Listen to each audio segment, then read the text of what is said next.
Good morning, students. Today we'll start with a new chapter of Indian Economic Development, Section B, that is your chapter number 11, Infrastructure. ठीक है, infrastructure होता क्या है पहले हम ये देखते हैं. It refers to support system of economic and social development of a country. ठीक है, इंफ्रास्ट्रक्चर एक ऐसा आपका ड्राइविंग फोर्स है, एक ऐसा सिस्टम है जो आपके economic and social development and growth of economy में एक बहुत बड़ा एक रोल प्ले करता है. अगर हम बात करें इंफ्रास्ट्रक्चर की तो हम दो तरीके के इंफ्रास्ट्रक्चर में इसको डिटेल में पढ़ सकते हैं. The first is your economic infrastructure and the second is your social infrastructure. अगर हम इकोनॉमिक इंफ्रास्ट्रक्चर की बात करें तो ये वो इंफ्रास्ट्रक्चर होता है जो इकोनॉमिक एक्टिविटी में, प्रोडक्शन कैपेसिटी में, इकोनॉमी में ग्रोथ लाने के लिए जो हेल्प करता है. being a infrastructure source that is called your economic infrastructure.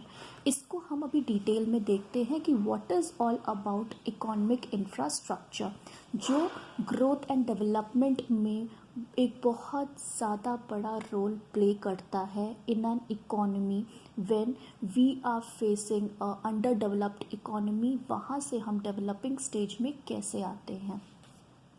Such elements of support system which act as helping hand for production activity in the economy.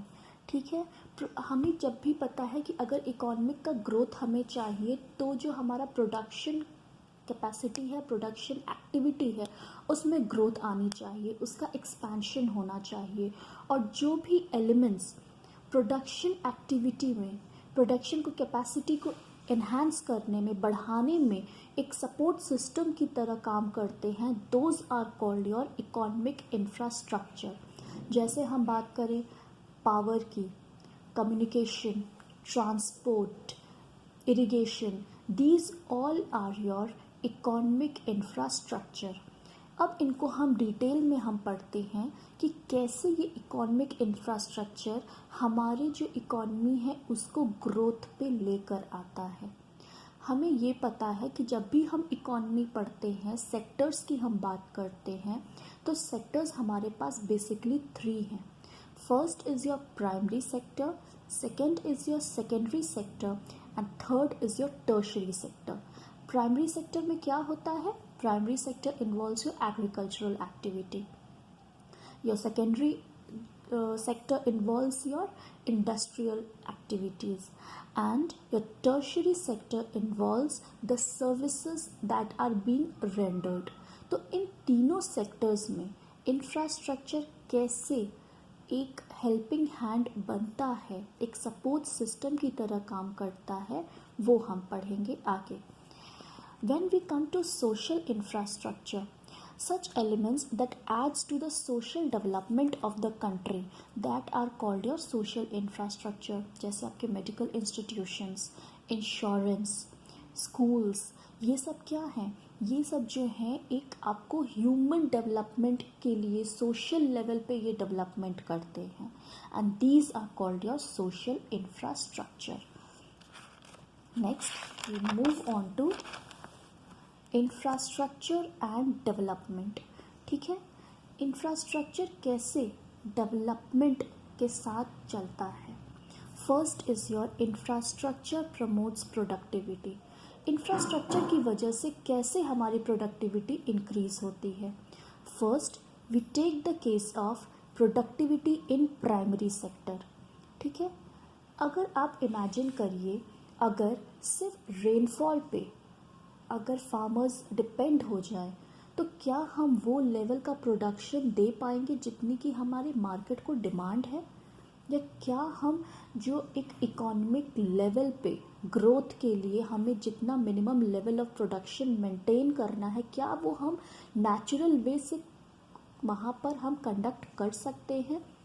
That is not possible at all. तो जब हम बात करते हैं primary sector की, तो primary sector में हमारा आता है एग्रीकल्चर, और एग्रीकल्चर के लिए अगर सबसे बड़ा कोई इंफ्रास्ट्रक्चर है तो that is your irrigation facility. ठीक है, जो इरिगेशन फैसिलिटी है, रेनफॉल हो या ना हो, टाइम टाइम पर जब क्रॉप्स को, फील्ड्स को वाटर सप्लाई मिलती रहेगी तो वहाँ पर हमारी जो प्रोडक्शन है वो वहाँ पर कैपेसिटी इंक्रीज़ होती रहेगी, और ये एक्टिविटी में हमारे हमेशा ग्रोथ मेंटेन रहेगा।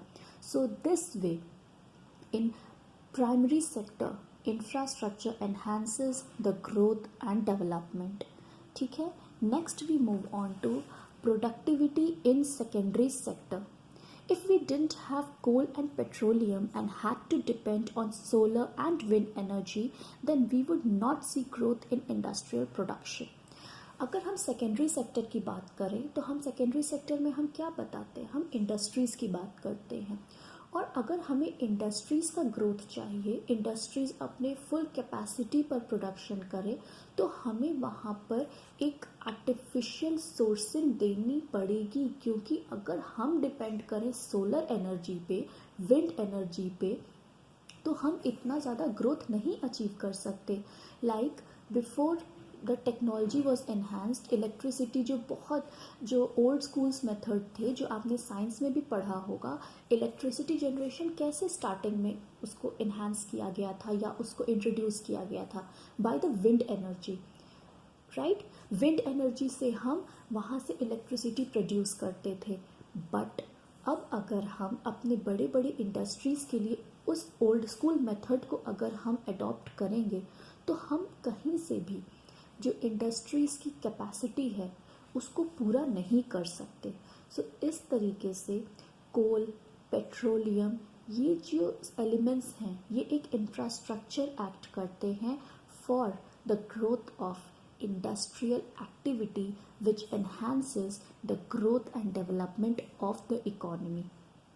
Next, we move on to productivity in tertiary sector. Tertiary sector की अगर हम बात करें, सो इट इन्वॉल्व्स लाइक अगर हम ट्रांसपोर्ट एंड कम्युनिकेशन की बात करें, ये सर्विसेज हैं ट्रांसपोर्ट एंड कम्युनिकेशन। अगर आप मान लीजिए कि आप लखनऊ में आप एक बिज़नेस है आपका, मान लीजिए कि आप कुछ गारमेंट्स प्रोड्यूस करते हैं, ठीक है, लेकिन अगर आपके पास इतने ही लिमिटेड एरिया में आप कितना अपना बिजनेस चला पाएंगे। ऑब्वियस सी बात है, आप बिज़नेस एक्सपैंड करेंगे, आप चाहेंगे कि हमारा जो बिज़नेस है उससे हम, अगर हमारे पास कैपेसिटी है 50,000 यूनिट्स प्रोड्यूस करने की फॉर 1 मंथ, लेकिन आपकी सिटी में सिर्फ 10,000 की है डिमांड, तो 40,000 आप अलग से और प्रोड्यूस कर सकते हैं। तो उसको आप सोचेंगे कि इसको हम ट्रेड करें, हम इसको किसी और सिटी में इसको हम भेजें, वहाँ से हम अपने ट्रेड को एक्सपैंड करें। लेकिन अगर क्या कम्युनिकेशन और ट्रांसपोर्ट नहीं होगा तो इज़ दैट पॉसिबल? सो इसी वजह से जो ट्रांसपोर्ट एंड कम्युनिकेशन का इंट्रोडक्शन हुआ विद द 5-year प्लान्स, जहाँ पर इंफ्रास्ट्रक्चर एक बहुत इम्पॉर्टेंट एलिमेंट समझा गया था for the growth and development of the economy, उसी के साथ साथ जो आपकी टर्शरी सेक्टर है उसमें इस तरीके से ग्रोथ एंड डेवलपमेंट को अडैप्ट किया गया। नेक्स्ट, ये हमारा था कि इंफ्रास्ट्रक्चर प्रोडक्टिविटी को कैसे इंक्रीज करता है। Next is your how infrastructure induces investment. अगर हम बिजनेस इन्वेस्टमेंट की बात करें तो जो इंफ्रास्ट्रक्चर है वो बैकबोन है बिजनेस इन्वेस्टमेंट का, क्योंकि अगर हमें बिज़नेस अपना बढ़ाना है तो हमें कम्युनिकेशन भी चाहिए, हमें रोड्स चाहिए, हमें ट्रांसपोर्टेशन चाहिए, हमें हर एनर्जी चाहिए, क्योंकि बिज़नेस कभी भी एक लिमिटेड एरिया में नहीं कंडक्ट किया जा सकता। Next, infrastructure generates linkage in production. अब क्या होता है कि जैसे एक सेक्टर है वहाँ पे इंफ्रास्ट्रक्चर ग्रो हुआ, वो ग्रो करेंगे तो फिर वो दूसरे से लिंक्ड होंगे। ऐसे जब डिफरेंट सेक्टर्स अपने इंफ्रास्ट्रक्चर को बढ़ाते जाएंगे तो कहीं ना कहीं वो एक दूसरे से इंटरलिंक्ड होते जाएंगे, और जैसे ही वो इंटरलिंक्ड होते जाएंगे तो उनकी डिमांड की कैपेसिटी, उनकी प्रोडक्शन की कैपेसिटी, उनकी ओवरऑल एक इकोनॉमिक एक्टिविटी जो होगी वो बहुत डिफ़र कर जाएगी, वो बहुत इंक्रीज़ होगी इंटरलिंक होने की वजह से, एंड ड्यू टू विच हम जो है ग्रोथ एंड डेवलपमेंट को यहाँ पर अचीव कर सकते हैं। Infrastructure enhances size of the market. जैसे जैसे हमारे पास इंफ्रास्ट्रक्चर आता जाएगा वैसे वैसे हमारा मार्केट जो है वो बढ़ता जाएगा। अगर जैसे हम बात करें, अभी तक हम traditional old school method use करते थे फॉर टीचिंग। अभी तक क्या होता था, आप डेली स्कूल आते थे, क्लासेस होती थी और ये हमारा मेथड ऑफ टीचिंग था। लेकिन अगर इस टाइम पर हमारे पास कम्युनिकेशन का इंफ्रास्ट्रक्चर नहीं होता, हमारे पास फ़ोन एक इंफ्रास्ट्रक्चर का सोर्स नहीं होता, तो आज के टाइम पर हम किस तरीके से इस टाइम को डील करते, आपकी एजुकेशन को डील करते।